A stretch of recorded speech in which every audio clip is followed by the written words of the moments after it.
고등학교 2학년 때 부흥회에 참석할 때 우상 숭배하는 믿지 않는 어머니, 그 어머니 한 분이 꼭 예수를 믿도록 이 아들은 40일 동안 새벽 기도를 나오면서 이번 부흥회에 어머니가 꼭 예수 믿게 해달라고 딱 한 번 교회에 나오게 해달라고, 어머니 한 번만 교회에 나와주세요. 그런데 그 어머니가 부흥에 나왔다 딱 한 번 참석한 그 예배에 예수를 믿게 됐습니다. 올림픽 경기를 위하여 100m를 뛰는데 단 10초 걸립니다. 그 10초를 해서 4년 동안 준비를 하는 거예요. 한 번, 그 한 번을 위해서 40일 동안 새벽 기도한 이 아들의 기도를 하나님 응답하셔서 그 어머니가 예수를 영접하게 됐어요. 예수를 믿는 그 어머니는 그로부터 그 아들을 위해서 40년 동안 눈물로 아들을 위해서 기도하는 기도의 어머니가 됐어요. 우상 숭배하는 모든 것을 끊어버리고 성경적인 어머니가 되었어요. 울며 씨를 뿌리는 자는 반드시 기쁨으로 거둘 줄 믿습니다. 해여름교회 최낙중 목사님이 그 간증을 하시면서 울고 있는 거예요. 저는 오늘 27장 찬양에서 주님, 이 천하고 약한 나를 어떻게 예수 믿게 하셔서 이 영광스러운 주일에 하나님 백성이 될 수 있을까? 오늘도 단비가 내렸습니다. 저 중국 내부와 몽고 지역 6개월 동안 비 한 방울 내리지 않아서 사막화가 되고 아프리카가 3분의 1이 사막 현상으로 되는 이런 환경 속에 이 지구 중에서도 하나님 우리나라를 사랑하셔서 비를 학수고대 기다리는 우리의 기도를 하나님 들으셔서 이 나라의 오국백화가 열매를 맺을수록 비를 주심을 감사하시기 바랍니다. 과연 우주가 저절로 생겼다고 생각할까? 우주가 저절로 생겼다고 그렇게 정말 생각할 수 있습니까? 태양이 조금만 더 가까이 오면 우린 다 타 죽어요. 태양이 조금만 지구에서 멀어지면 다 얼어 죽습니다. 지구가 자전과 공전을 하는데 거꾸로 매달려 있는 지구가 바닷물이 쏟아지지 않고 사람이 떨어지질 않아요. 하나님, 이 지구를 공중에 끈앞에 있는 것도 아닌데 하나님 매달아 놓고 365일에 한 바퀴 공전을 하며 24시간에 1분도 차질 없이 자전을 하게 하신 하나님, 오늘 예배를 드리기까지 우리를 사랑하시고 이 생명을 붙잡아 주셔서 하나님 백성이 되게 하신 걸 감사하시기 바랍니다. 아무리 어려워도 감사할 때 하나님이 기적을 주시는 것입니다. 미국 토키쇼의 여왕이라고 부르는 오프라 윈프리는 지독히 가난한 가정에 미혼모로 태어났어요. 어머니가 아닌 할머니 손에서 키워졌어요. 삼촌에게 14살 때 성폭력을 당했어요. 그런데 그때 난 아들이 바로 미혼모가 되고 그 아이는 난 지 2주 만에 죽었고 결국 그 충격으로 인해서 마약을 복용하고 지옥 같은 삶을 살게 됩니다. 몸무게는 107kg, 절망적으로 될 대로 되라고 망가진 그의 몸이지만 하나님을 의지했어요. 하나님을 붙잡았어요. 다시 기적의 일생이 되었습니다. 그런 5가지의 감사 언어를 늘 일기에 썼어요. 첫째는 오늘도 잠에서 일어날 수 있는 것 감사, 그리고 파란 하늘을 볼 수 있는 것 감사, 점심 때 스파게티 맛있게 먹게 된 걸 감사, 미운 동료에게 화내지 않는 것 감사. 그리고 좋은 책을 읽으며 그 책을 써준 작가에게 감사. 정말 내 인생의 소중한 가치가 무엇인가, 정말 삶의 초점을 어디에 맞춰야 되는가, 그걸 알게 됐어요. 여러분은 어떻습니까? 내 삶의 초점을 어디다 맞추게 되겠습니까? 노래는 노래가 불러지기까지는 노래가 아니에요. 종은 울려질 때까지는 종이 아닙니다. 축복은 감사하기 전까지는 축복이 아닙니다. 우리가 보통 쓰는 단어가, 어른들은 26,000 단어를 씁니다. 그 중에서 최고의 언어가 감사합니다. 감사합니다. 따라합시다. 감사합니다. 유대인들은 아이들이 감사한다는 말이 혀에 붙기 전까지는 아무것도 가르치지 말라고 그랬어요. 감사하다는 말이 붙기 전까지는 그런 모든 공부가 헛된 것이다, 그 말입니다. 세상에서 성자라고 하는 사람들 금식 많이 해서 성인이 아니에요. 기도 많이 해서 성인이 아니고, 구제 많이 해서 성인이 아닙니다. 절제 많이 했다고 성인이 아니라 하나님께 항상 감사할 줄 아는 사람, 하나님이 기뻐하시고 하나님이 선하신 것이 무엇인가를 깨닫고 그 길대로 사는 사람, 이런 사람을 성자라고 부르는 것입니다. 어떤 사람은 자기의 가는 길이 평탄하다가도 조그만 구덩텅이만 발견해도 그것 때문에 불평하고 원망합니다. 어떤 사람은 험하고 캄캄한 길을 계속 가다가도 조그만 불빛 하나만 비치면은 그것에 하나님께 감사드리는 것이에요. 화려한 궁전에 살면서도, 괴로워서 아름답고 좋은 집에 살면서도 늘 짜증스럽게 사는 사람이 있어요. 그런가 하면은 작은 오막살이 집에 살면서도 하나님 은혜에 늘 감사하는 사람이 있어요. 여러분, 물질이 있어도 비천한 사람이 있어요. 지식이 있어도 추한 사람이 있어. 권력이 있어도 초라한 사람이 있어요. 왜 그럴까? 감사를 잃어버리기 때문입니다. 사람들이 두 가지 촌에 있어요. 한 사람은 감사촌, 또 하나는 불평촌에 살고 있어요. 감사촌에 사는 사람은 뭐예요? 어떤 가운데도 감사, 고생을 하는 가운데도 감사, 시련을 받을수록 하나님께 감사. 불평촌에 사는 사람은 뭐예요? 무엇이든지 불평이야. 어떤 것도 불평이야. 그의 입에서, 그의 코에서는 늘 불평 연기가 나오고 있는 것입니다. 여러분, 봄이 되면 꽃 피는 것 감사, 여름 되면 무성한 것 감사, 가을 되면 낙엽 지는 것도 감사, 겨울 되면 뿌리가 남아있는 것 감사. 모든 것이 무에서 출발한다면 우리는 모두가 다 감사요. 마음의 비교점이 제로에서 시작하는 사람은요, 옷 한 벌을 입어도 감사, 밥 한 끼를 먹어도 감사. 아멘 합시다. 병원에 가보면 내가 건강한 것이 기적 같아요. 죽은 사람들 보면은 지금 살아있는 것이 기적이 아닐 수 없어요. 내가 살아있는 건 한 가지만 가지고도 밤새 찬양할 수 있어. 내가 살아있는 이 한 가지만 갖고도 밤새 우리는 감사 기도할 수가 있는 것을 믿으시기 바랍니다. 지난 6월 29일 날에는 서울 강남 한 중간에 삼품 백화점이 무너진 지 20년이 되는 날, 1445명이라는 인명피해가 났어요. 여러분, 이럴 수가 있을까? 무슨 외부의 충격으로 인해서 무너진 게 아니야. 그냥 한순간에 이 건물이 무너지는 순간, 20년이 지난 며칠 전 유족과 저들이 모여서 추모식을 하는데 어떤 어머니가 딸 하나뿐이 없는 그 딸이 참사를 당했어요. 휴지조각처럼 귀어진 엘리베이터 속에서 싸늘한 시체로 발견되는데 얼마나 살려고 발부당친지 손톱이 5개, 양쪽 손톱이 하나도 없이 다 없었어.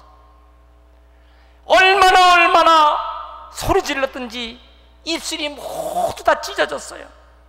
처참한 딸의 시신을 목격한 후에 그 어머니는 그때부터 신앙생활하게 됐어요. 이 세상에 믿을 분은 오직 하나님 한 분뿐이다. 오직 주님만 의지해 살아야 한다. 지금까지 의지했던 것이 사람을, 돈을, 어떤 힘을 의지했어요. 그러나 나는 내 인생 오직 주님만 의지할 수밖에 없다. 여러분, 이것이 지혜요, 이것이 인생의 가치임을 우리는 알아야 할 것입니다. 자, 문제는 무엇일까? 하나님께서 그 예배를 통해서 아벨의 제사는 기쁘게 받으시고 가인의 제사는 받지 아니하시는 거예요. 가인이 성질을 냅니다. 얼굴 안색이 변합니다. 그래서 하나님이 왜 내 예배는 받지 않을까? 여러분, 벌써 예배를 드릴 때 우리 마음속이요, 하나님께서 내 예배를 받으신다.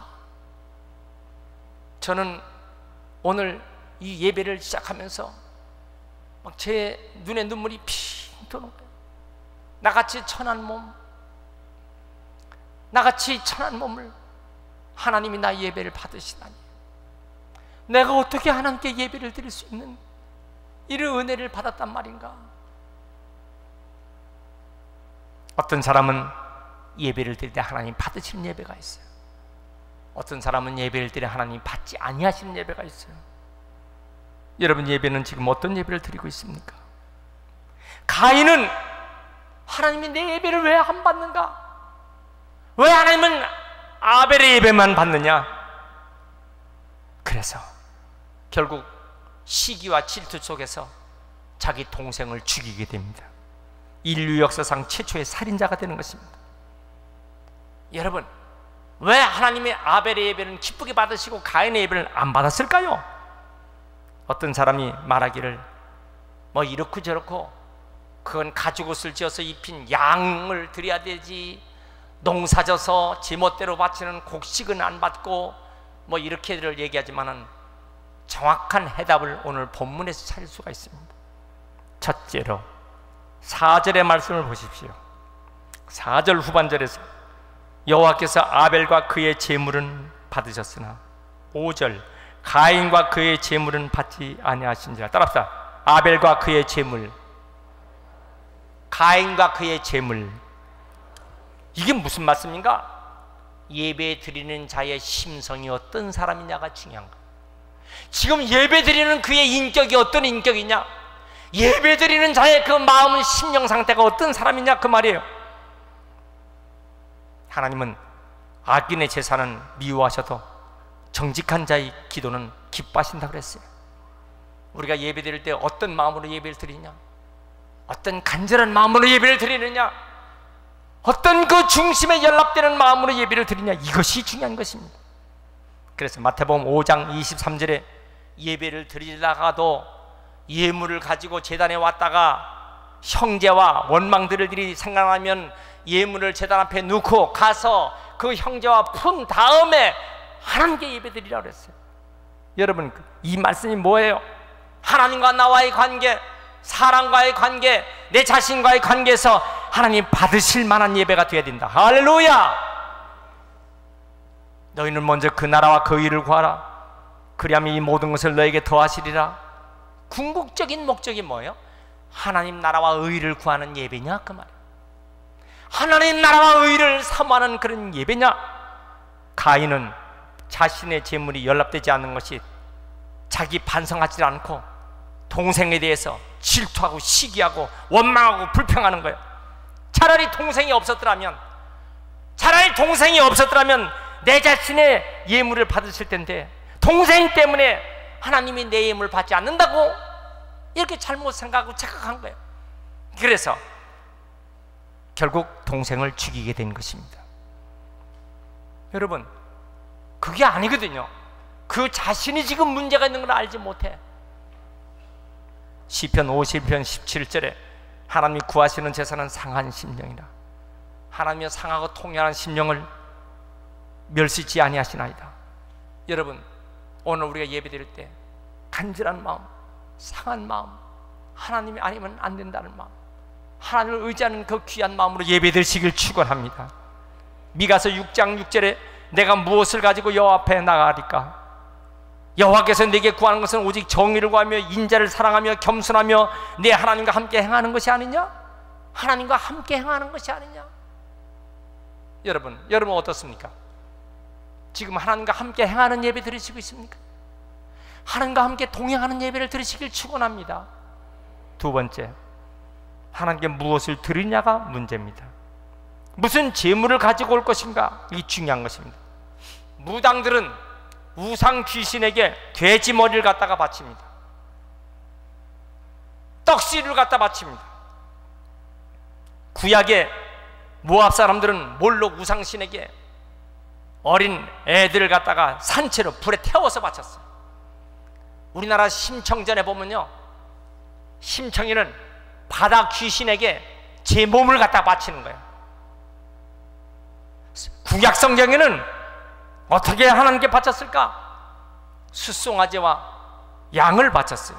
가난한 사람은 비둘기로 드렸어요. 중요한 것은 빈손으로 내게 보이지 말라고 했어요. 가인과 아벨은 하나님께 어떻게 예배를 드렸을까? 히브리서 11장 4절에 믿음으로 아벨은 가인보다 더 나은 제사를 하나님께 드렸어요. 그럼 어떻게 드리는 예배가 더 나은 예배일까? 어떻게 하는 예배일까? 그 예물에 대해서 증거했다고 그랬어요. 말라기 1장 7절에 너희가 더러운 떡을 하나님 제단에 드리지 말라, 여호와의 식탁을 경멸히 여기지 말라, 병든 거 흠 있는 거 드리지 말라. 히브리서 11장 6절에 믿음이 없이는 하나님 기쁘시게 못하나니. 여러분, 믿음으로 예물 드리고 믿음으로 예배 드리시길 축원합니다. 로마서 12장 2절 너는 이 시대를 본받지 말고 오직 마음을 새롭게 하여 하나님의 기뻐하신 뜻이 무엇인지 분별하라. 여러분, 사람들은요 오늘날 어떻게 삽니까? 이 시대에 과학 만능 시대에 인간 만세 시대에 뭐가 신앙이고 뭐가 예수님, 뭐가 하나님, 뭐가 성경대로. 여러분, 이 시대 사람들은 이렇게 노아와 그 방주 만들어서 그 당시처럼 세상 사람처럼 먹고 마시고 사고 팔고 장가가고 시집가고 이런 일에 지금 시간을 다 보내고 있어요. 소돔과 고모라 성을 멸망할 때에 사람들의 생각 똑같이 지금 가지고 있어요. 우리는 지금 우리의 신앙생활이 주님 오실 때 임박한 막차를 타고 있는 때 우리는 살고 있습니다. 정신 차리고 하나님을 기쁘시게 하는 일에 혼신의 힘을 다하시면 하나님 이 땅에서도 복을 받으시고, 하나님 때때마다 그때마다 하나님의 은혜를 주시고 하나님 백성들을 보호하시는 것을 믿으시길 바랍니다. 그럼 세 번째는, 그러면 하나님이 기뻐하시고 축복하시는 제물이 무엇이냐? 그 말이 성경에 어떤 것을 지금 말씀하고 있느냐? 우리는 그 샘플을 공부하게 됩니다. 첫째, 하나님은 아브라함의 제물을 축복하셨어요. 창세기 22장 12절 보면 아브라함이 하나님의 약속하신 이삭의 제물을 지금 드리는데 주저하지 않았어요. 이른 아침에 만번의 준비를 가지고 모리아산으로 3일 길을 지금 떠나는 것입니다. 여러분, 하나님의 성전에 올 때 3시간 걸려 오신 분 있습니까? 아브라함은 3일 길을 걸어서 왔어. 이 하나님께 예배드린 것 이처럼 소중해서 100세에 난 아들 이삭, 그 아들을 하나님께 바치는 그 순간, 그런 결심을 갖고 하는 그 순간 하나님의 음성이 들립니다. 아브라함아, 아브라함아, 그 아이에게 손대지 말라, 아무 일도 하지 말라. 네가 내 아들 독자, 내 사랑하는 아들을 내게 아끼지 않고 바치니 내가 이제야 네가 나를 경외하는 줄을 알았노라 그랬어요.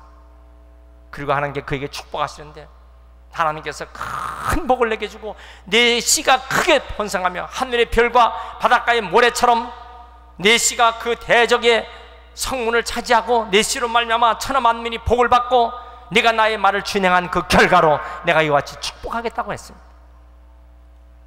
여러분, 아브라함이 이 아들 이삭을 바칠 때 심정이 어떨까? 위대한 영국의 침례교 목사인 스폴전 목사는 이렇게 말했어요. 아브라함이 이른 새벽 장작을 쪼갤 때 자기 마음을 쪼개는 것처럼 갈기갈기 쪼개는 마음으로 예물을 준비했다. 3일 동안 황량한 광야길을 갈 때 그 마음이 얼마나 그 광야길 삭막한 것처럼 그 마음이 삭막했을까? 제단 위에 아들 이삭을 결박할 때에 다 큰 청년 아들 이삭을, 그 무거운 아들을 갖다 올려놓을 때 자기 마음은 얼마나 무거웠을까?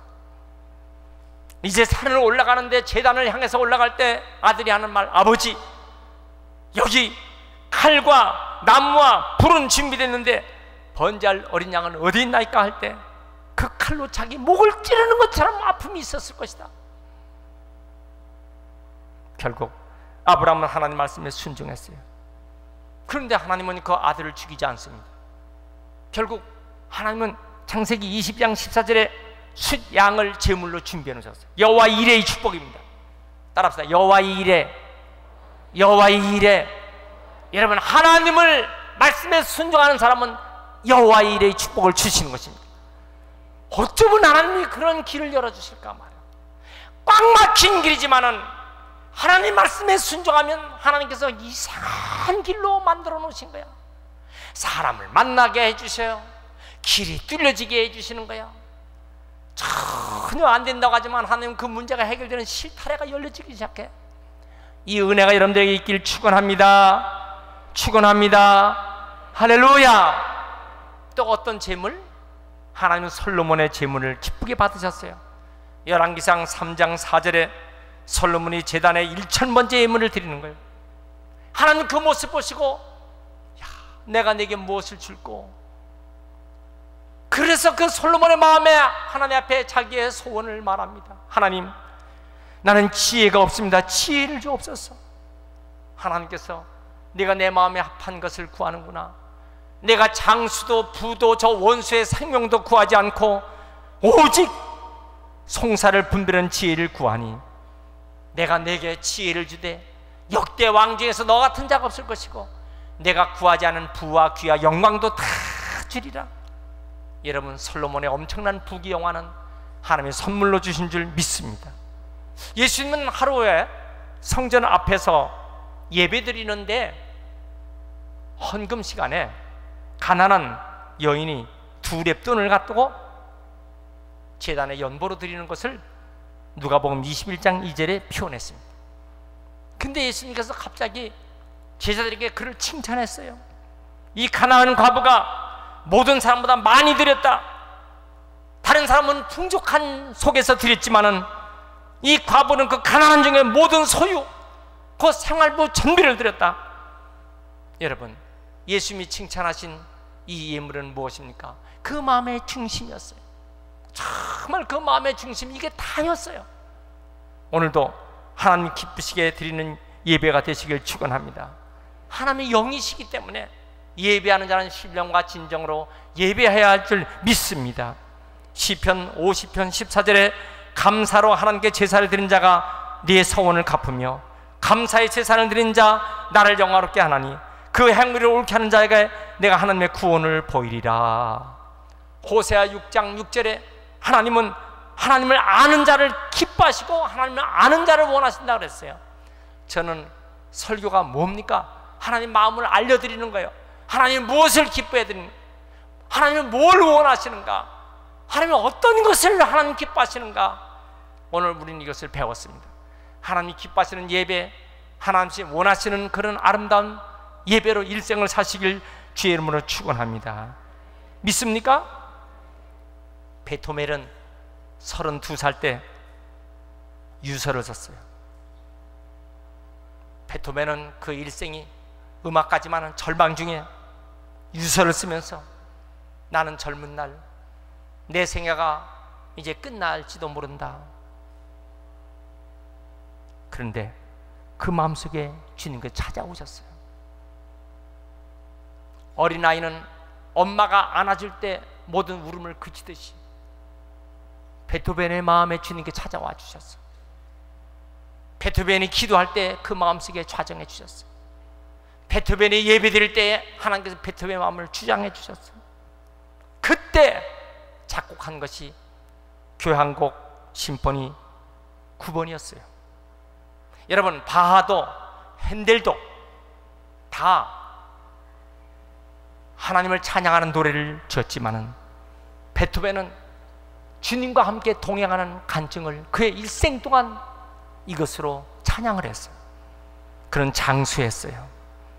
시편 33편 1절에 너의 의인들아 여호와를 즐거워하라. 어떻게 하면 주님을 기쁘시게 드릴 수 있을까? 결국 그는 위대한 음악가가 되었습니다. 여러분, 그는 본래 우울증에 걸렸던 사람이지만은 하나님이 그를 고쳐주셨어요. 어떤 사람 참 우울한 사람들 많아요. 우리나라 사람 우울한 사람 많아요. 군대 가도 우울해. 직장 가도 우울해, 사업장에서도 우울해, 권력이 있어도 우울해요, 지식이 있어도 우울해요. 여러분, 예수님이 우리 속에 들어오시면 우리는 다 고쳐지는 것입니다.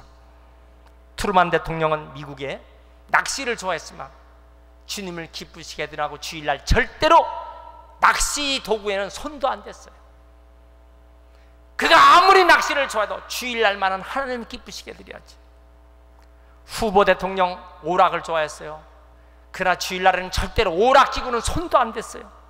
카터 대통령, 워싱턴, 링컨, 맥켄저, 다 이들은요, 이 주일을 어떻게 기쁘게 해드릴까, 주님을 기쁘게 해드릴까. 우리도 똑같아요. 우리가 주일날 오직 주님을 기쁘게 해드리는 예배로 사시길 축원합니다. 우리가 축복받는 신앙은요, 인내신앙이 돼야 돼요. 하나님을 기쁘시게 했는데 끝까지 기쁘시게, 뭐 석 달, 6달, 1년, 2년 그게 아니라 하나님 나를 축복하실 때까지 끝까지 하나님 신뢰하고 인내하고 참고 믿음을 가진 사람은 반드시 하나님이 세워주십니다. 우리 영락교회가 그렇게 걸어왔어요. 저와 성도들이 그렇게 걸어왔습니다. 앞으로도 여러분 그런 모습으로 살길 축원합니다.